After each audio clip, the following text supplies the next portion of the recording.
I'd just give her everything and walk away, Greg said with all his wisdom. Joan looked at Greg and said, God, you so stupid. I am not. Yes, you are. Whenever you open your mouth and call Harry a mistake, you make me wonder if he is or you were.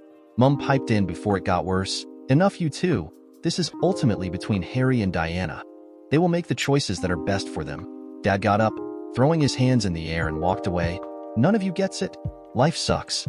As the weeks led up to the wedding, the invites went out and people accepted.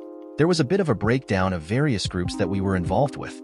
There was the contingent of family and friends. I'd asked Jack to be my best man, and Diana asked Cindy to be her maid of honor. We had a lot of the staff from our office invited. This included a number of the managers from our overseas plants. Even a few government officials and some professional contacts from big business wanted to be seen at the wedding of a young professional like myself. We even had a couple of reporters that had requested to attend. Our PR firm granted that if all the photos and stories were approved before they were published. Another significant investment we made was buying a block of land and starting construction on a house. It was a big 7-bedroom, 2-story house, situated on 100 acres about 40 minutes drive from the city and an hour from the office and our laboratory. It wouldn't be finished until a few months after our honeymoon, but it was going to be beautiful. The master was a massive amount of the top floor with big walk-in robes, and my favorite of a double shower with 2 separate shower heads and an overhead shower rose. In addition, we were getting a big kitchen and family room and a media room, study, and multiple car garage. Again, we planned big with the idea that we never wanted to sell. While I was doing well, we did end up taking a small mortgage on everything. However, that would be paid off in a few years if everything kept going well. I also upgraded my car. I was keeping my original Camaro. The thing was a classic, but I bought a new one. A 2020 GTR Series Camaro, burnt orange with black racing stripes. This had over 500 horsepower and a 6-speed manual gearbox, and you could hear it coming long before you saw it. We bought a brand new Jeep JL Series for Diana, with a hardtop removable roof and all the optional extras like seat and steering wheel warmers, a complete navigation package, and good boot space. With a new house, new cars, and our wedding looming soon, we were looking to settling into a good life with each other. Of course, not everything was perfect. We still disagreed, but were we able to talk it through and never went to sleep angry with each other? For the honeymoon, I booked 6 weeks off. We planned a top-of-the-line cruise from Sydney to Honolulu in one of the nicest suites on one of the nicest ships that sailed the Southern Hemisphere.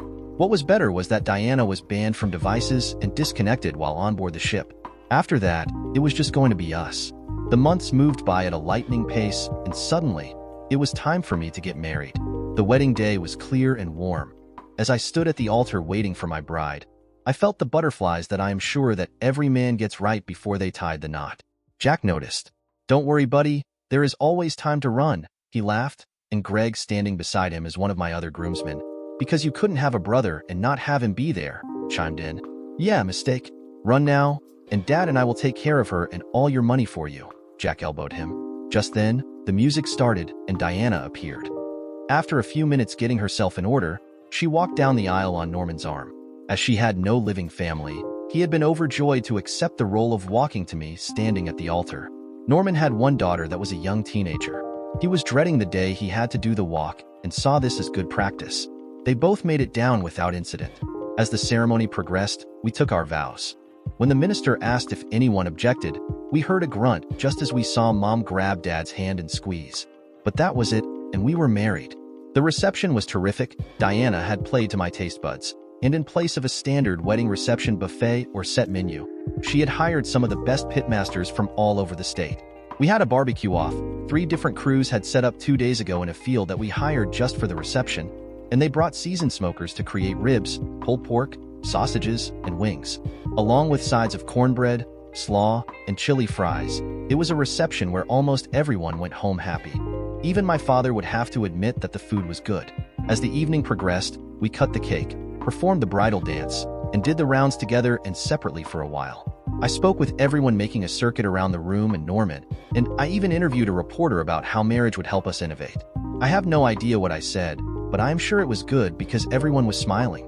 However, not long into my discussion with the reporter, I noticed that my parents made their way to my new wife. During the last part of the interview, the reporter thought I was missing my new bride as my eyes kept cutting to her as I focused on Diana talking to my parents. It was the only time that day that she looked upset. My father looked to be saying some harsh words, and my mother looked like she was trying to hold him back. I excused myself, walked over to them, and heard my father finishing his lecture at my new wife. "Just don't you forget what you owe us, or I'll make sure that the boy does." I jumped in. "Just what do you think my darling wife owes you, Dad? And why would you need to make sure I know it?" The three of them noticed us. Mom and Diana blushed.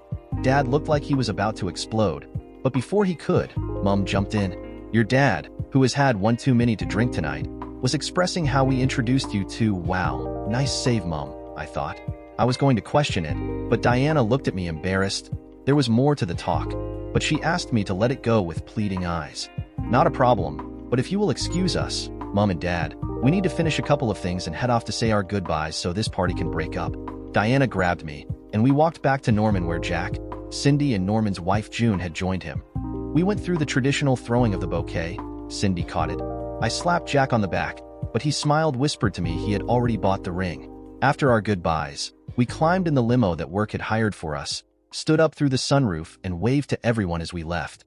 When we got to the hotel, I think I spent almost an hour helping Diana get out of her dress, but it was worth it. Now, husband, were we? That night we made love, consummating our marriage, but it was slow, and neither of us went for any record. We were both tired from a long day, but we fell asleep content and happy. The next day we flew to Sydney and were chauffeured to the cruise ship. We were classified as VIPs due to what we were paying, so we got aboard anytime we wanted to and had people take care of everything for us. We decided to board early, and while everyone else was boarding and getting settled, I ordered us a couple of cocktails and sat down with Diana on our balcony. Our butler, yes, we had a dedicated butler just for us on this trip, delivered our drinks, and we relaxed, just settling in.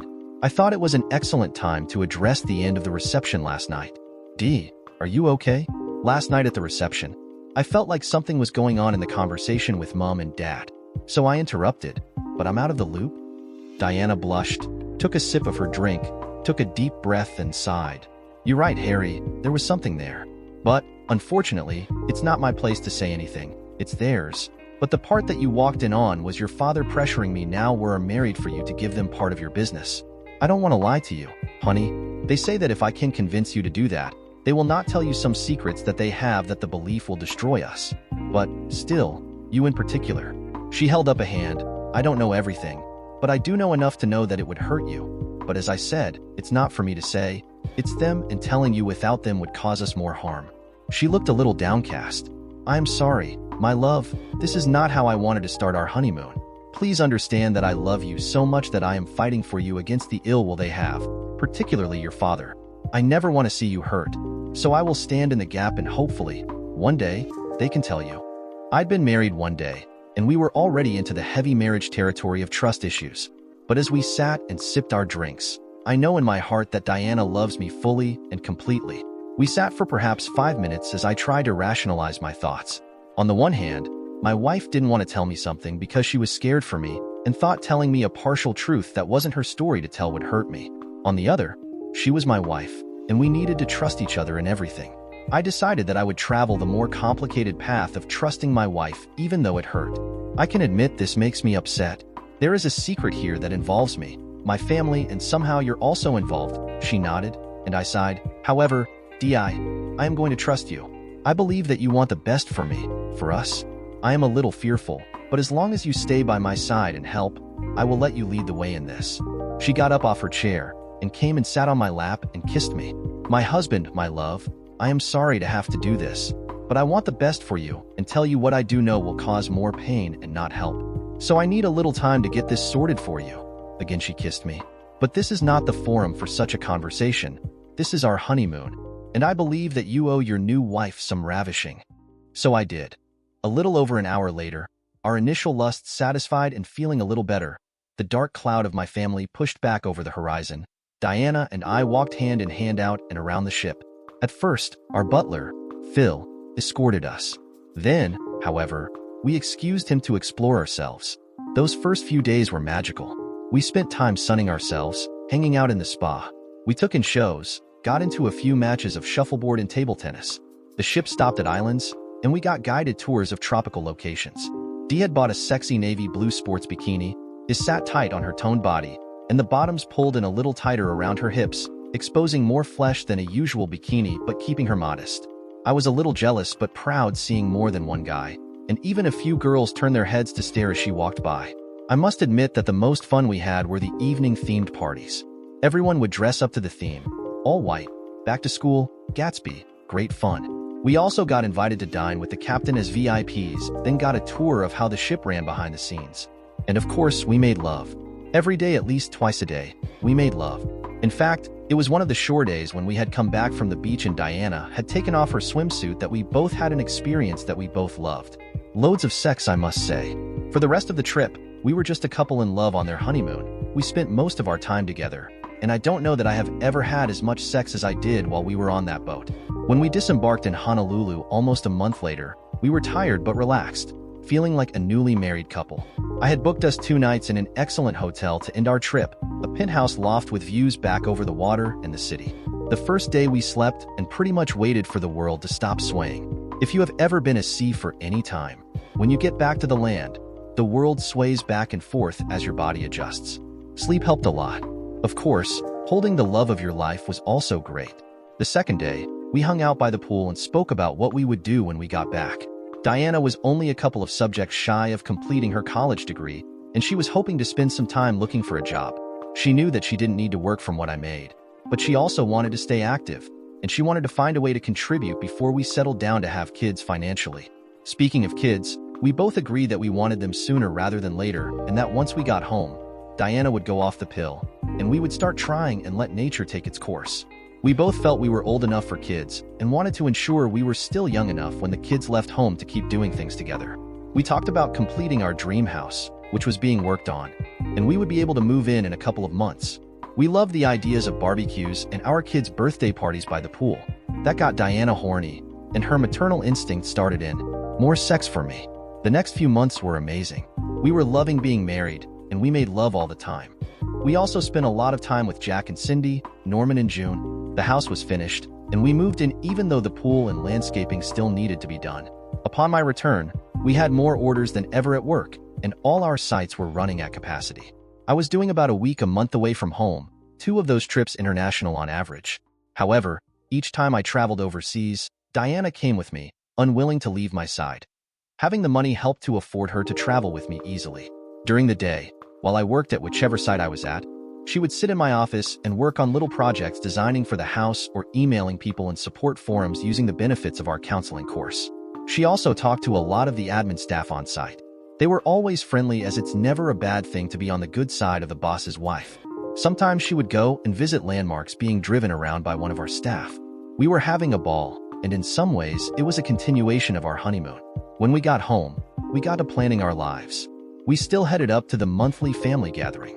However, we only got there once every few months, so busy was our schedule. Another notable thing was that Diana and I agreed to stop taking her birth control pills at the 6-month mark after the wedding. We bought some pregnancy tests and then got to making a baby. A few weeks later, we were up in the family gathering. It was a quiet one with only family. It was also the first one we had been to in a while, and Diana knew I was feeling uncomfortable as we had told Mom and Dad we were thinking of having a baby, and they were giving both of us the 3rd degree.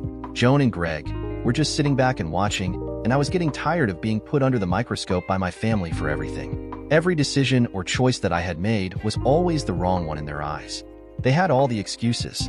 It was too early for us.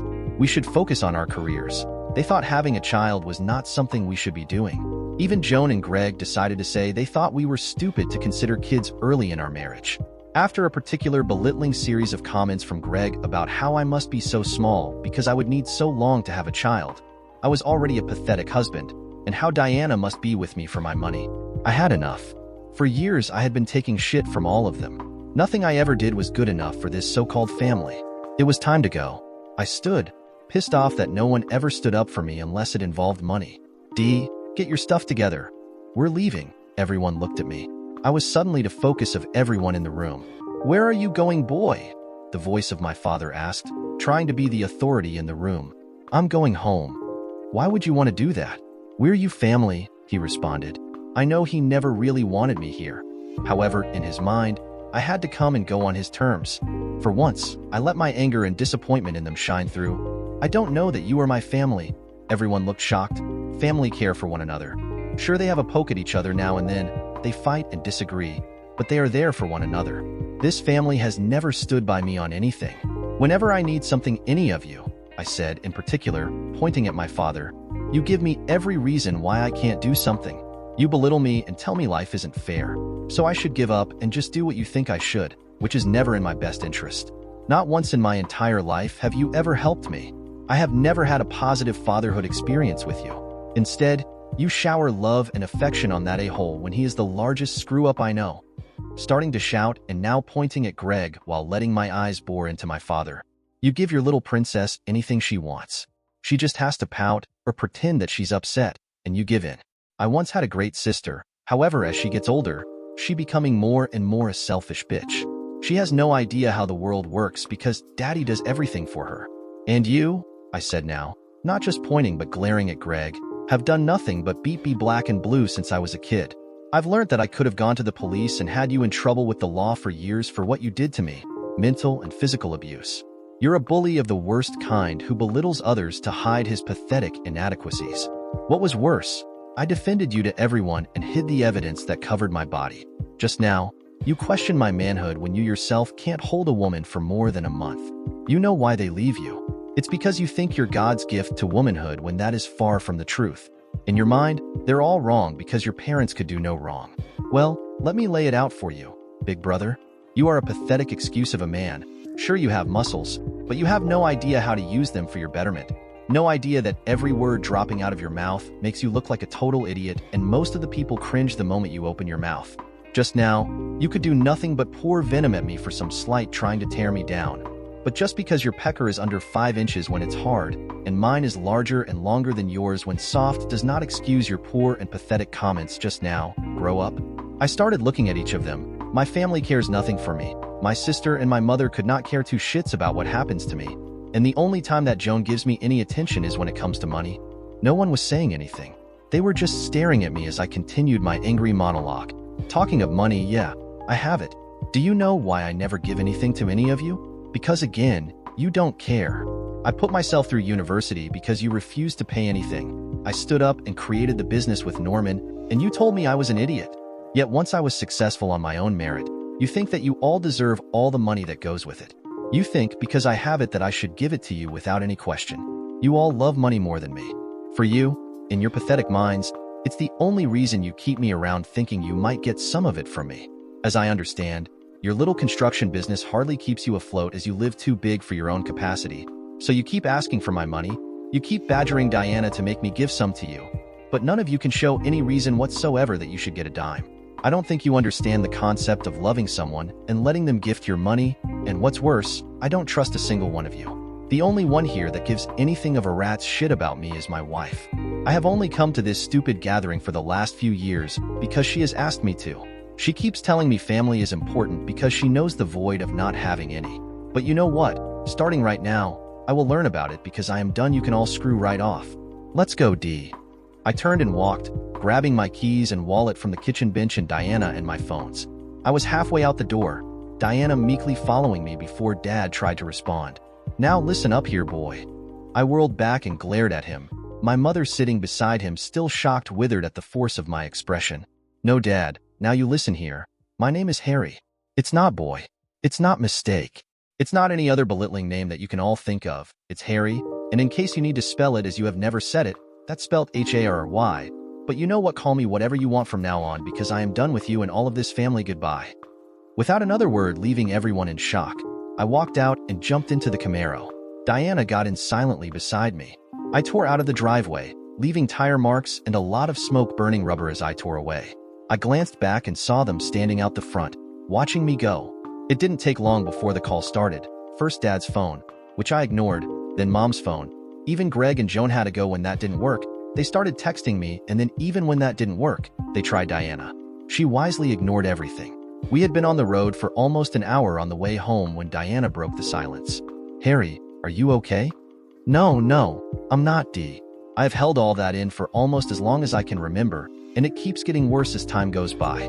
I am sorry, but after those comments from Greg today, I couldn't stand it anymore. I want nothing more to do with them. A tear came to my eye. I didn't like my family. I am not sure if I even loved my family anymore. But when I looked at Diana, I felt love, my family. Well, that feeling had faded years ago. I was now beginning to realize. For a long time, I had tolerated them, but that's about it. On reflection, it must have been a two-way street of just tolerating as from what I could recall of their treatment of me. But for the life of me, I could not understand why a family would treat someone the way they did. I started crying, mourning for the loss of something I never really understood that I had lost as I drove home. Diana put an arm on my leg. "It is okay, my love. I understand. I am quite proud of you. Look, let's give it a few weeks, and I will step in the void for you. I really don't want to talk to them without you. But in this case, I will be your champion and make sure they understand that we are done with them. Are you okay?" She shook her head. "No, Harry. Like you, I'm not okay. That stuff that I told you I know. I think we will have to speak about it soon. If we are truly cutting your family out of our lives, we need to talk about it. I need to tell you some things, but I'm scared, and as I told you, what I know is it's not pretty, and I don't know everything. But you need to know that I love you so much, and my love, my life, my very soul is yours. So, I will fight for you. I will stand for my man this time." She was trembling as she said that. I was angry and pissed off, but she was scared, and I felt myself rise above my feelings. "We can talk about it now. You're trembling. We can find somewhere to stop?" "No, Harry. I need a little time to sort this out. There are things that I need to get hold of. Could you trust me for a couple of weeks?" "Dee, I don't know. I'm worried. I don't like the fear and sadness behind you right now." She teared up. "I know, baby. But if we do this right, and I need to get some things in order before we talk, okay? I don't like it, Dee, but yes, I will trust you. I get the feeling that this will all change our lives more than I want to admit. However, please don't take long. If anything, this afternoon showed me that I am struggling here in the dark with something I know nothing about, and it scares the shit out of me." We spent most of the drive home reassuring each other that it was going to be okay. But, in the back of my mind, storm clouds were gathering. I could feel that Diana would rock my world with revelations that I would not be pleasant, and she needed time to get ready for it. Damn, this was not going to be fun. We grabbed some leftovers from the fridge and ate a small meal before getting ready for bed. I would spend the afternoon in the office getting ready for some presentations in the coming weeks, but the morning would be Diana and I were having breakfast with Jack and Cindy. As we got into bed and kissed, Dee grabbed me and giggled. "Baby, did you mean what you said to Greg about comparing sizes?" I laughed for the first time in hours. Yes, being brothers, we did see each other naked a few times growing up. I'll be honest, I don't know about hard I made that up. However, from what I do recall, Greg is a lot smaller than me, soft. I was just so mad that I perhaps went a little overboard. "Baby, you know, while you may not believe that you have all his muscles, based on what you said, I think you have the two muscles that are much larger than him where it counts." "Two?" She giggled again. "Yes, two. The one down here," she said. "And the one up here," she said, leaning in and kissing me between the eyes. "You are the smartest man I know. You're rich yet humble. You have almost 1,000 employees worldwide, and even Norman would be lost without you. And not once until today have I seen you lose it at anyone, and today you used logic. You only threw at them what you thought of as truth and nothing more."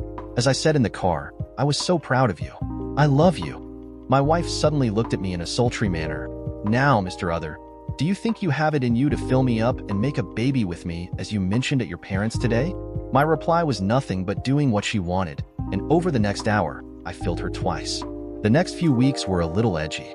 Work was busy as we prepared a new variation on my already famous plastics formula, nothing that would require a new or update to the patent, but an ability to yield more product without a drastic increase in the base materials, basically a more significant profit for us. Diana and I really got into baby making, and she spent time reading on the correct positions and frequency, clothing options, time of day, and everything else you do when you are trying for a baby. She was coming up to her most fertile time, so we would be having sex every 2 days to try and conceive. I was getting to come inside my wonderful wife every morning, and every night who was I to complain? My family was still trying to smooth bridges, apparently. My storm out caused a massive yelling match between the 4 of them left behind. I have no idea why they were yelling at each other. Sure, I was giving them some truths about them and their behavior towards me, but I was the one they were raving about, and I was no longer there. When my mother could not get hold of Diana or me, she tried calling Norman and Jack. Both were unaware of the issue with my family, and when I gave them the abridged version, they were sympathetic. After listening one afternoon, Jack was trying to be the peacemaker. "Harry, you know at some point, you're going to have to talk to them again. Why not sooner rather than later? You have said what you wanted. And as someone who saw the bruises on your body more than once growing up, I looked at him, and he held up his hand. Yes, a few of us teachers saw them. So did a few students. We put 2 and 2 together and figured it was either your father or Greg. It was one of the reasons many of us pushed to get you the scholarship. We knew we needed to get you out of that house before something happened that we would have had to take notice of regardless of you defending them. But you did, and you have grown so much. You have an amazing wife, a damn good company, and you will be a great father. However, and I hate that I am the one saying this, you also need your family if you can get them on your terms, and I do stress now that you have had your say to them, your terms. I didn't want to admit it, however. He was right and also right that it needed to be on my terms. However, I also didn't know that my terms were about to be ignored. The following night at home, Diana and I had just finished screwing each other's brains out, and we were relaxing on the bed when she brought up the topic of my family. Baby, I think I need to go and see your parents tomorrow. What? I almost spat at her. I was trying to come to terms with what Jack had said yesterday, but it was still hard going. She sighed. Cindy called me today and told me about your chat with Jack. Not all the details, but Jack is worried about you. And there is something that I need from them before I can talk to you and clear the air. Besides, if I go there and just talk to your mother without your dad or Greg, it is likely that there will not be any screaming. I was uneasy about this, and something wasn't right. However, I needed to trust her. Okay, you call me the moment you arrive and the moment you leave. Around 2 the next afternoon, Diana headed off in her Jeep. She texted me just after she arrived and before she went in. For the next 2 hours, I was worried. I started trying to call her after 7:30. By 8:30, I was getting frantic. I called my mother. The call went to voicemail. Mom, where is Diana? About 5 minutes later, I got a text back. She's not here. I got in my car and started driving. I also started calling everyone. I figured that I would drive the route between our house and my parents' house. Then, if something had happened, I would know. I prayed that nothing had happened to my wife. Calling our friends one at a time, they had heard nothing, but everyone would keep watch and let me know the moment they heard something. Cindy was worried and tried to console me. I let her know I was driving towards my parents, the most likely route my wife would take to see if I could find her. I made it all the way to my parents, and Diana's car was parked in the driveway. What the hell, Mom? A text saying she's not here. A sense of dread started to build in my stomach as I got out of the car. It was almost 10 at night. Everyone would have heard my Camaro pull up. My mother met me at the door in her house robe and a panicked expression on her face as I started walking up to the house.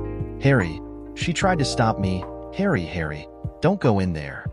I pushed my way in the door past my mother, her pleas falling of uncaring ears. Nothing was immediately amiss, but then I heard the noise. It came from my parents' bedroom. I charged through the doorway, and my world ended. Right there, naked and strapped to the bed on her stomach, hips raised by a pillow, and her hips presented for use was my wife. She was being screwed by my prick of a father. He was pushing his in and out of her, oblivious to the intrusion. My brother was watching and grinning, standing beside the bed and looking like he was just getting his steam back. It seemed that he had just done Diana. My bitch of a sister was also there, naked, sitting on the side of the bed. I screamed. What the hell is going on here? Just what it looks like, boy. We are using your wife how she likes it. He was grinning now. My brother looked at me and laughed, obviously getting off on the pain they were causing me. She's always been our mistake. But look at how she loves it. Her body loves us in ways you never could. I couldn't see. Blackness was starting to close in. The storm clouds that kept circling my life, breaking a raging storm for my very being. This couldn't be happening. This couldn't be happening. My wife, the woman who rescued me from these people and professed her undying love for me, the recipient of my love, the owner of my very soul, a soul that right now was being destroyed in front of me by my very family. Trust me, she said. Trust me, and like a fool I did. I stumbled backwards out of my parents' bedroom doorway, falling to the ground in the hallway, and my mother touched my shoulder. I wasn't thinking. I pushed her back hard. She fell and looked at me for a minute, stunned, but I couldn't see. I was in pain. It felt like my heart was about to burst, my chest. I heard my sister laugh. I guess we can add the stupid cuck to his list of names now. The tears started. I got up, not sure what to do. My arms felt like lead. I could feel my pulse in my neck beating like a freight train. Back in the bedroom, I could hear my father groaning. He was climaxing in my wife. I stumbled further back down the hallway, grabbing the entry table by the front door. No, I moaned. I heard them chuckle in the room. My mother was recovering from the push I gave her. She looked at me. Harry, it will. That was the last I heard as I bolted out the door. I couldn't take the betrayal of Diana and my family anymore. I ran for my car. I have no idea how I got it started. However, I was out of there.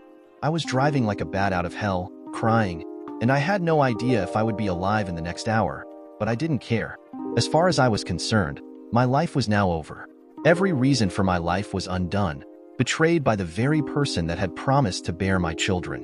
When the siren and lights started to chase me, I was driving on automatic, doing at least 60 over the speed limit. I didn't care. I sped on. I turned the corners, my tears gone, my rage now welling up inside me. I shifted to sports mode in my overpowered Camaro and made the police work for it. It didn't matter that they would already know the car. It didn't matter that my license plates would have traced them to my house. I drove. Screw them. They hadn't just been betrayed by everyone they cared about. Let them bring the whole force and catch me. If I was going down, I'd make it a spectacular end to John Other. Then the thought caught me. But what about my cheating wife? What about my betraying family? If I die, then they would get everything. They would win. I was still leading the police on a chase. I was losing them, but surely they would have a chopper coming in, and there would be more cars ahead. Think. I speed dialed Jack. Hey Harry, how's it going? How did Did you find her? I had to chase back the tears. No time to talk. I am in trouble, and I need you to come to bail me out at the police station immediately. Call Norman and make sure my lawyer is updated and there as well. Jack, if you are my friend and I think you and Norman may be my only friends in the world right now, then please do this now as I don't know if I can hold it together much longer. Shit, Harry, what's going on? Not now. I need to go. Call Norman now and come get me. Now for the tricky bit. I drove myself to the local police station a few kilometers from my house and turned myself in. I beat 4 squad cars there that were chasing me by around 4 minutes and was already explaining myself to the officer on the front desk when they all came running in. Harry, what the hell is going on, mate? It was Tim Redwick. He was an officer in the local and was a year ahead of me in school. We'd gotten to know each other a little over the years. He and I both loved Camaros, so he knew mine. He was a good guy. I thought someone had stolen your car. He took one look at me and knew something was wrong. Is Diana okay? With the mention of Diana, I just fell to the floor and started sobbing. My nose started to run, and my chest heaved. Sure, I had been upset at my parents, but the adrenaline in my system had just run out.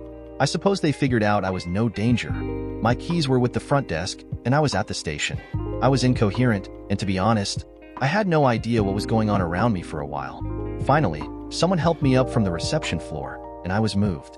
I felt a seat, a couch, and I sat down. I was brought tissues and water, but I sat there in anguish. I don't know how long I was there before I started to come back to myself, but I overheard voices.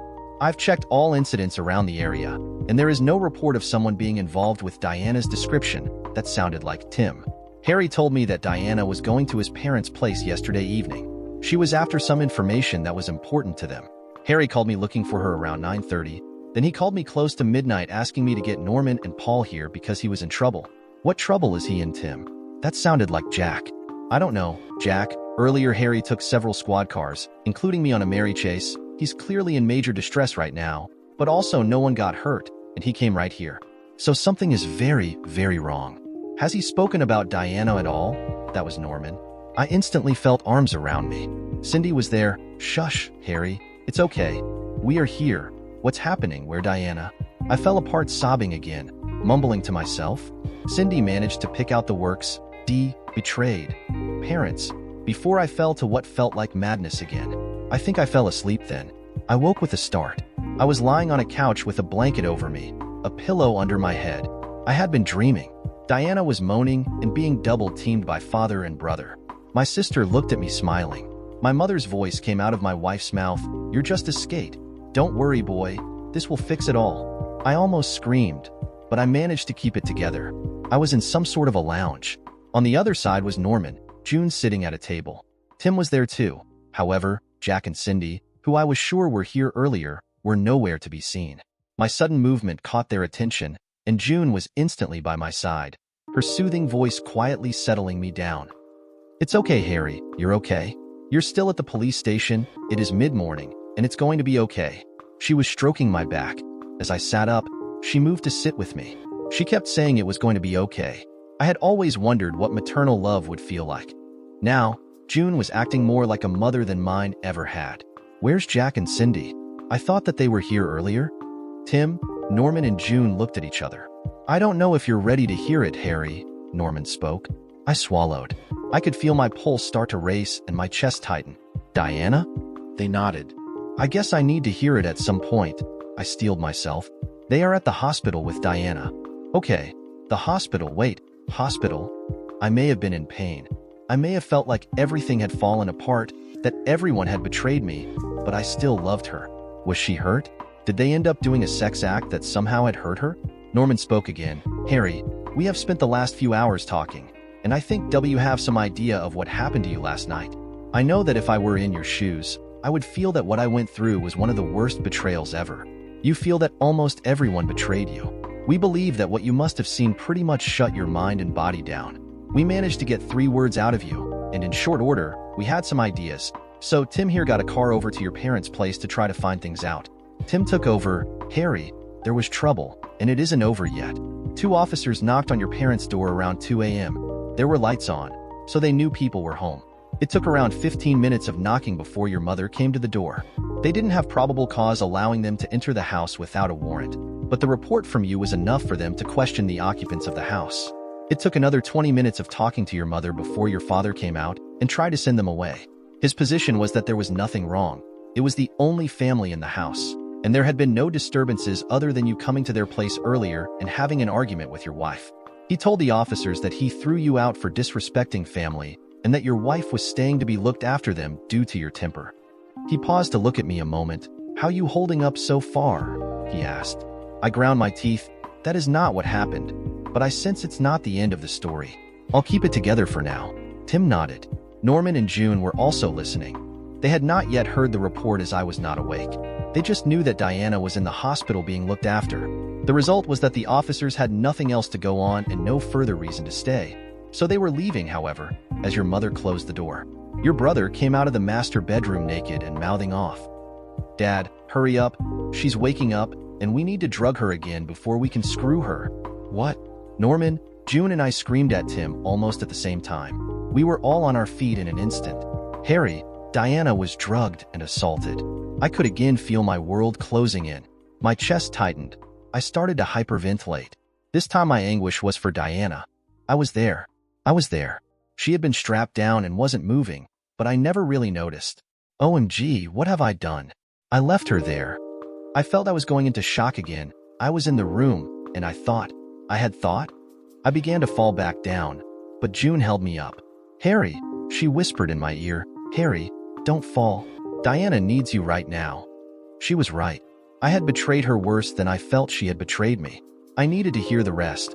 My resolve locked into place. I think they sensed it. Tim, can you keep going?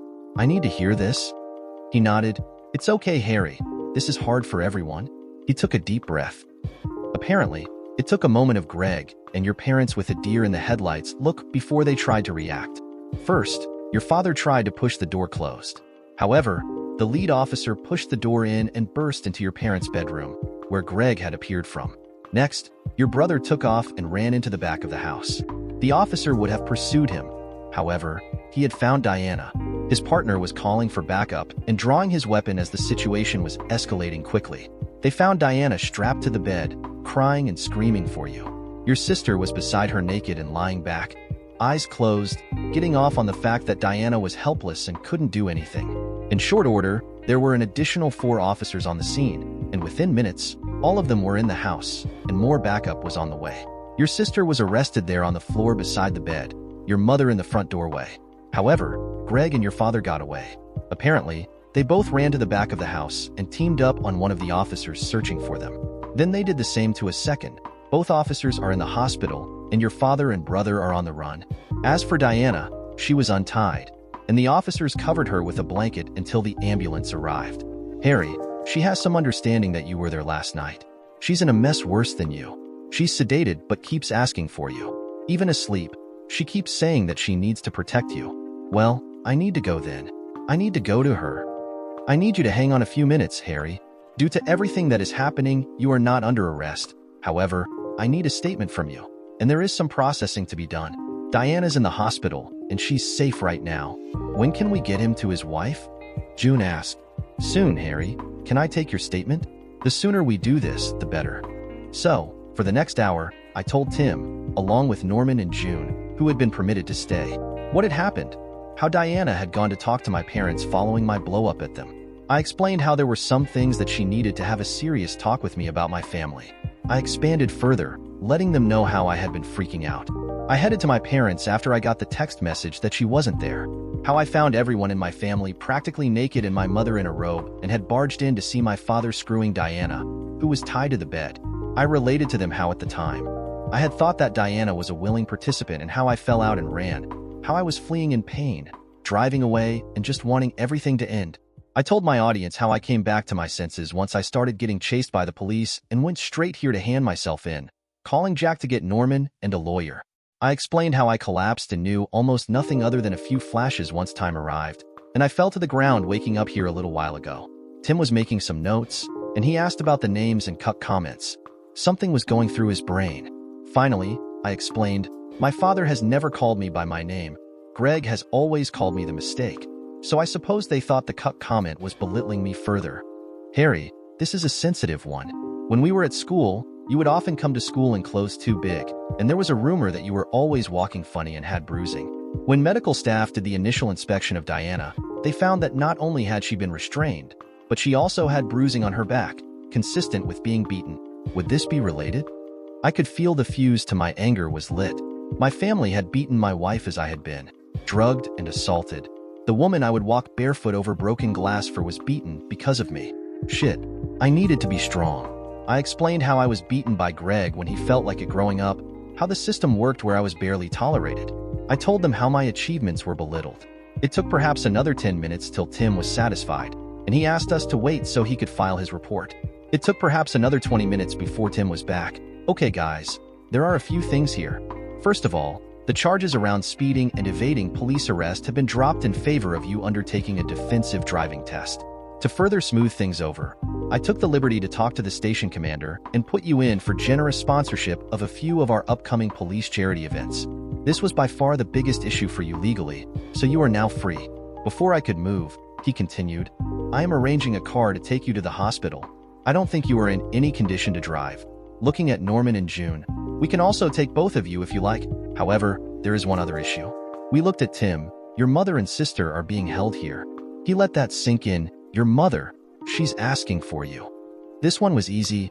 I don't care. I need to get to Diana. Tim nodded, and we got the rest sorted out. Tim ended up taking me directly to the hospital in his police cruiser while Norman and June took my car home, letting me know they would grab some clothes for both Diana and me. They would then drive up to the hospital and meet us.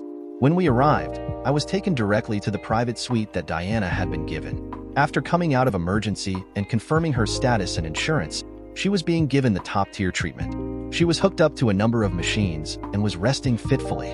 When I entered the room, I went directly to her bed and kissed her forehead and held her hand. I don't know if she knew if I was there or not, but she settled down right away. Jack and Cindy came in not moments later, and without releasing my grip on Diana's hand, we hugged and again cried.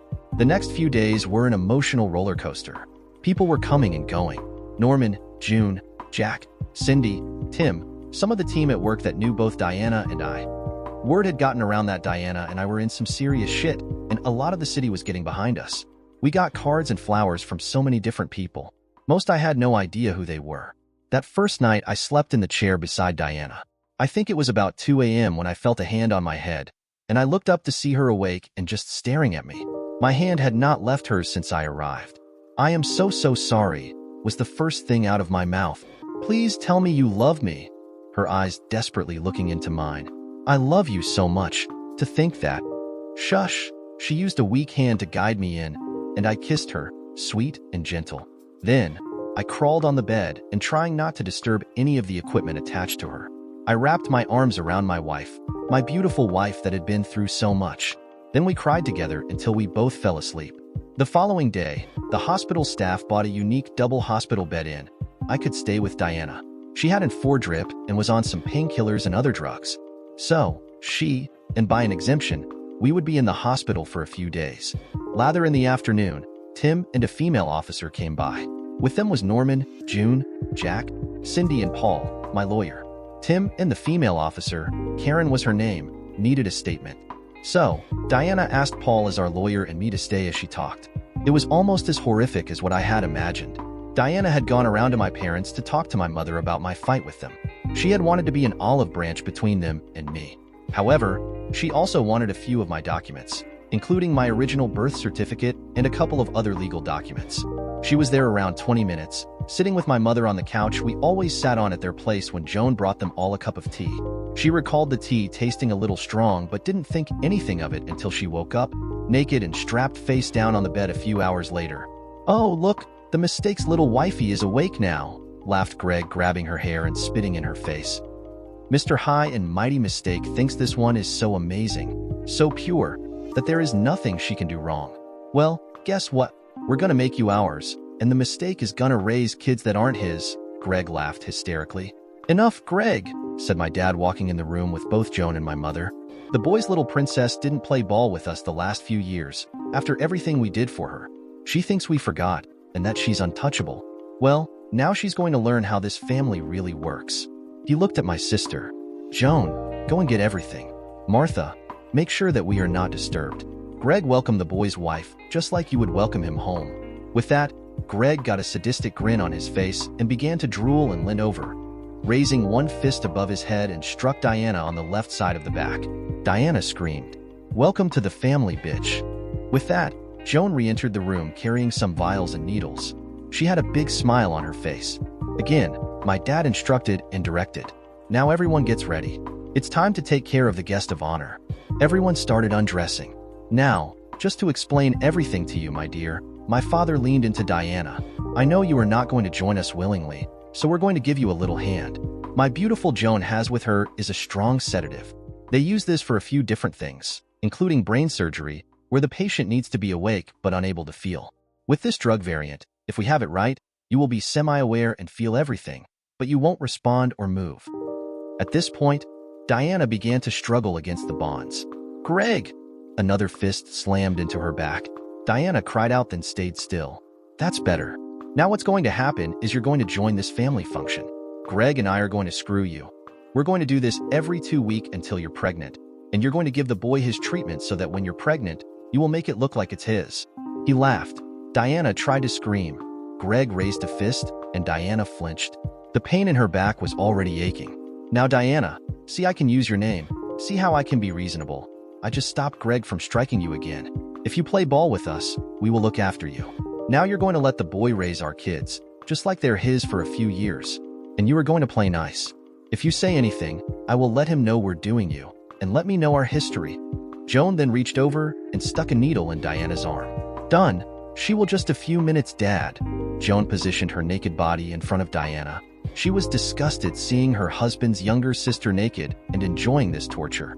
"Excellent. Now, Diana, as I was saying, you're going not to say a thing to the boy, or it's all going to come down on you.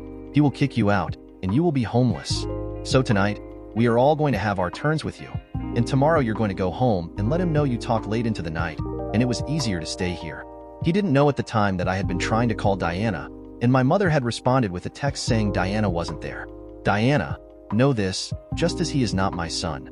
We're going to make sure that you will never have his," he hissed.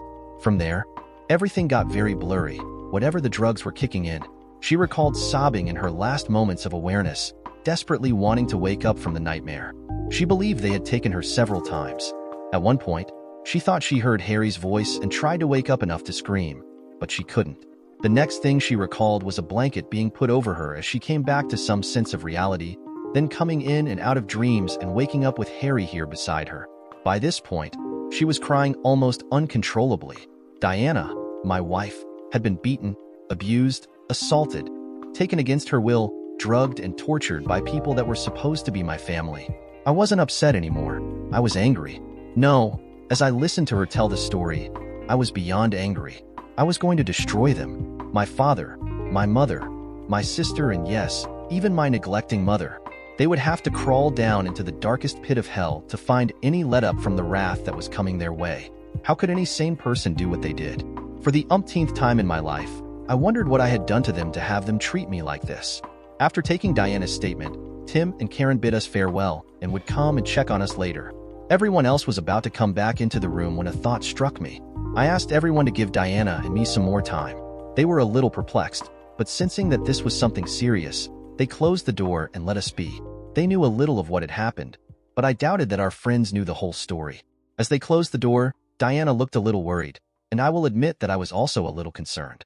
My wife had been abused before we met, and had also just been used by my own family. I wasn't sure what problems we were facing between us, physically, sexually, psychological, but I knew that she had not gone out to betray me. It might hurt, but I would need to be there for her. Right now, she was still processing. I knew at the very least we were going to need a damn good psychologist for both of us. But at this point, I was pretty sure that Diana was in a lot more pain than I was. I leant back on the bed and wrapped my arms around her, and just held her for a few minutes. No words were exchanged, and Diana had broken down again, sobbing. Her hand had again tightened like a vice on my arm. I knew that this would be something that would happen a lot for the next little while. I was sad. We had an incredible relationship, but it had been tarnished. Damn them. Why did that have to do something so cruel to me? One of their own blood. That thought brought back the anger, and I seethed for a moment. But the thought of blood brought the idea from before back to mind, which Diana had just mentioned to me. As Diana settled down again, I knew I had to ask some tough questions. D, I am not going to ask if you're okay. I know you're not. I'm not.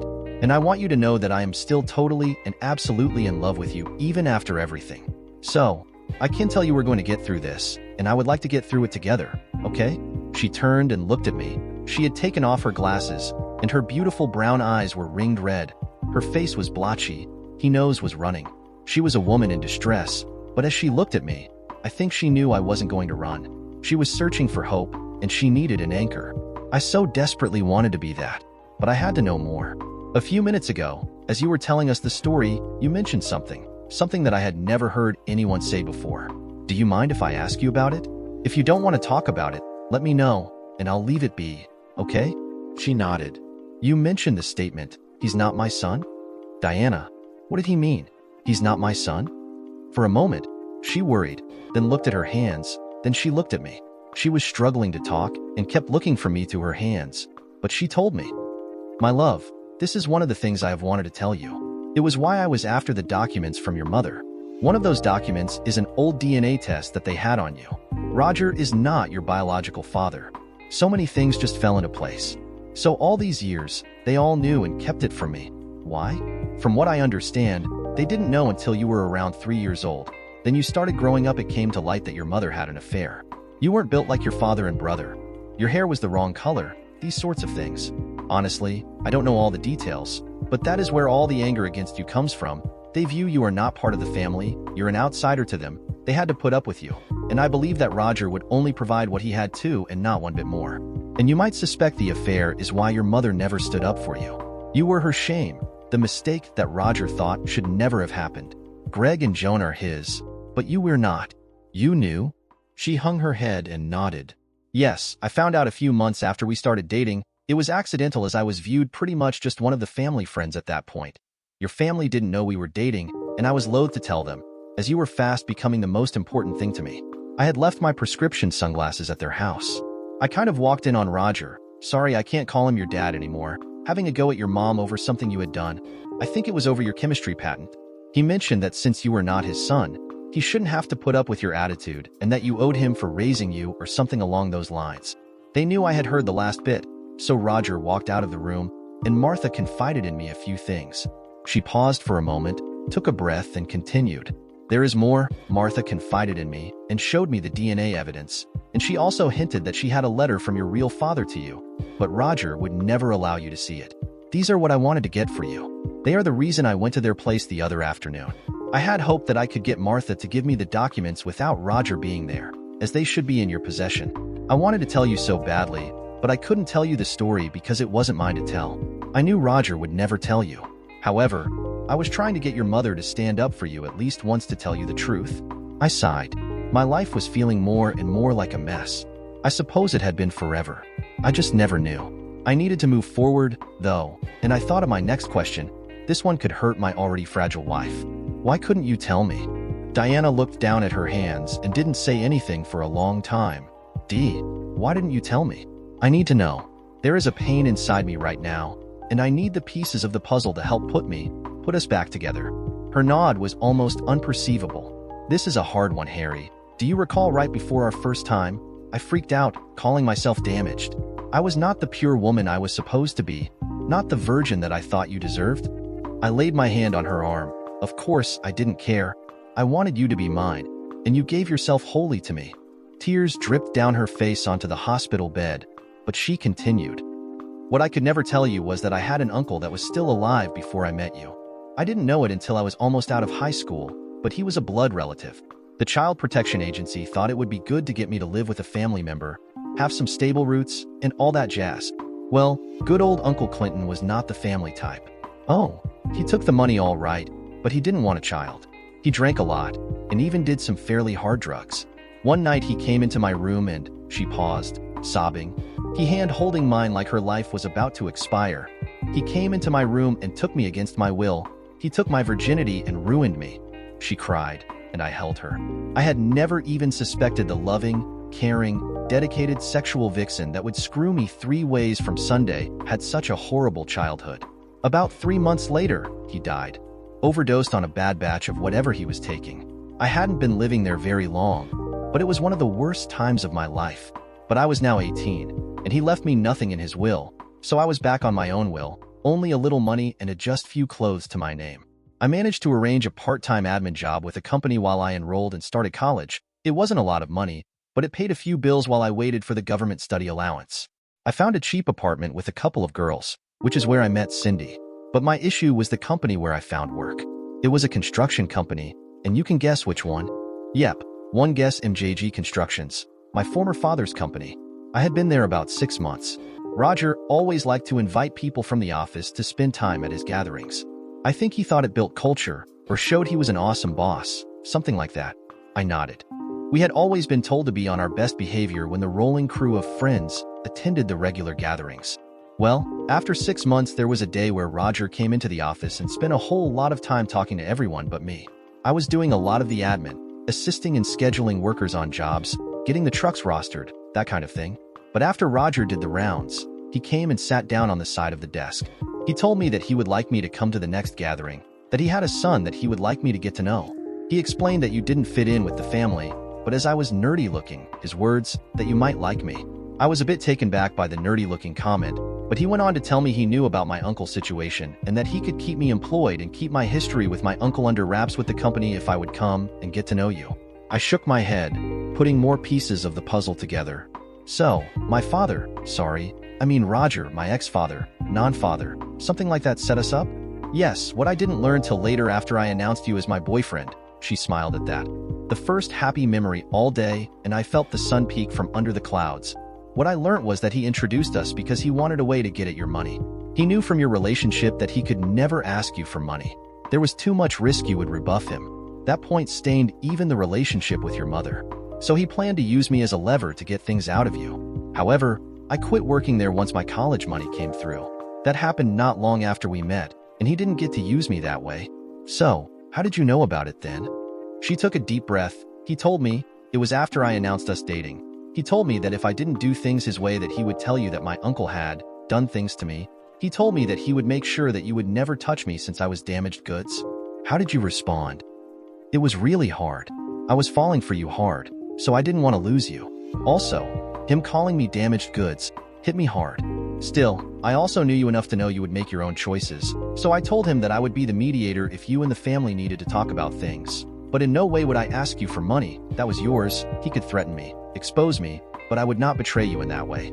Suddenly, it was like a weight that I had run around with for years that I never knew was lifted off me. Diana, before you say anything else, I need to say something to you.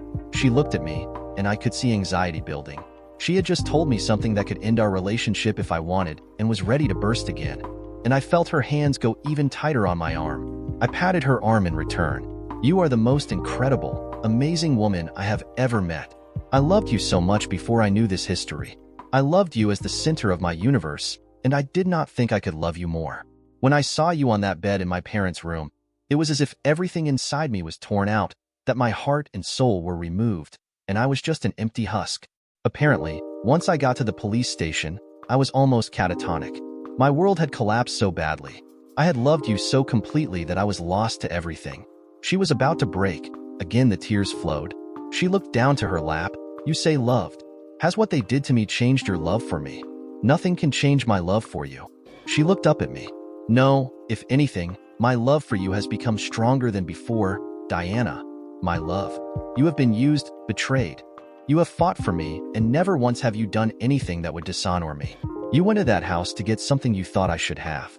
Yes, you didn't tell me everything, but in the light of day, I cannot fault your logic, and even amid this shitstorm we are in, you're still fighting for me, for us.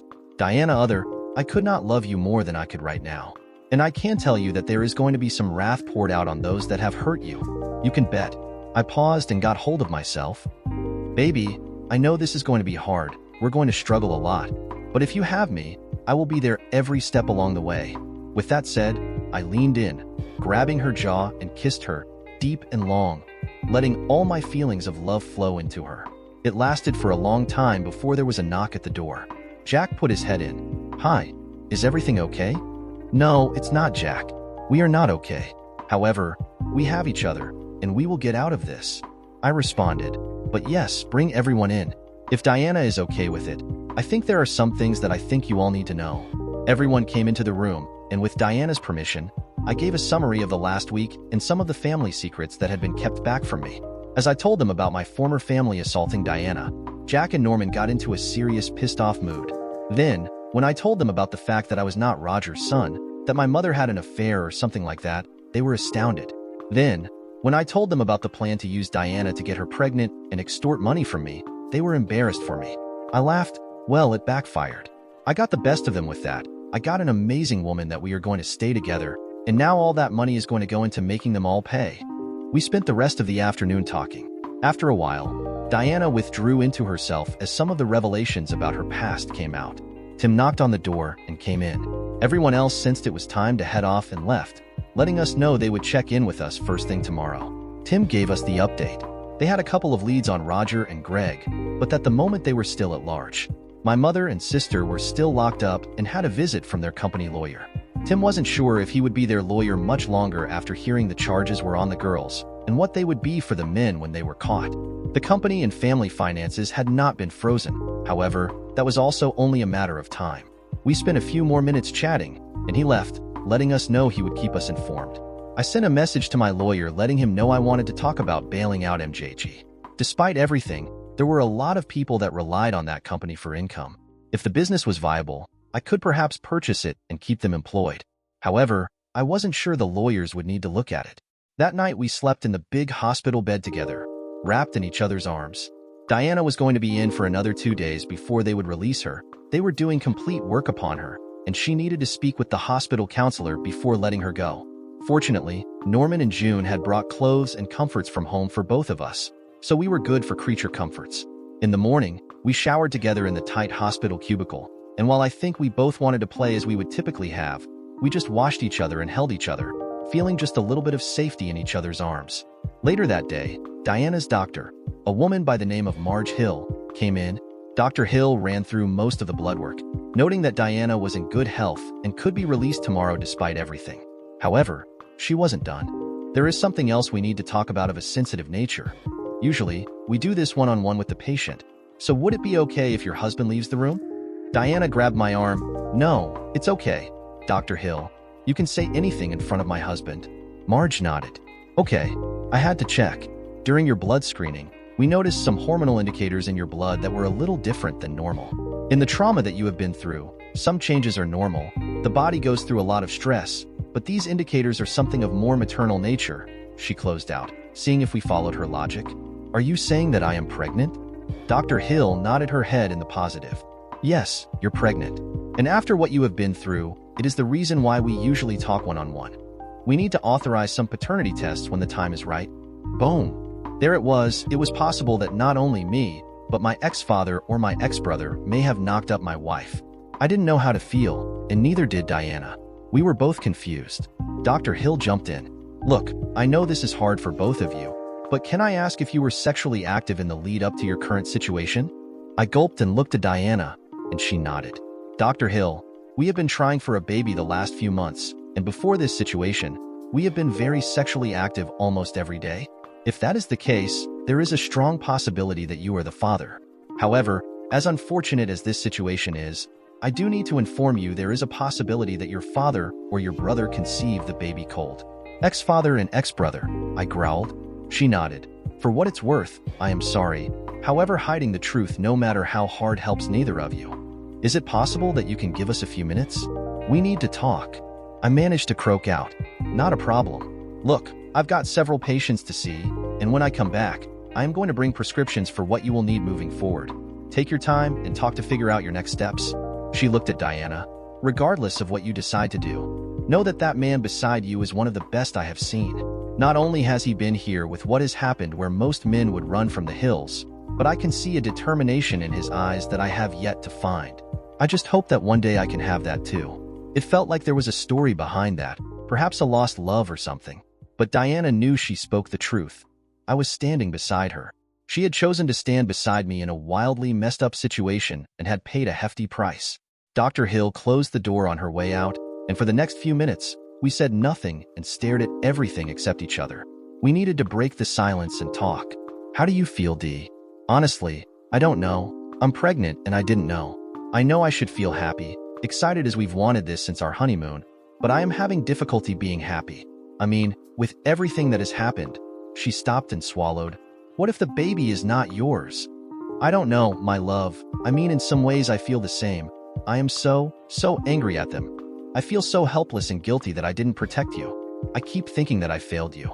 And I am so scared that the baby is not mine. I just wish I could go back in time and stop you from going over there.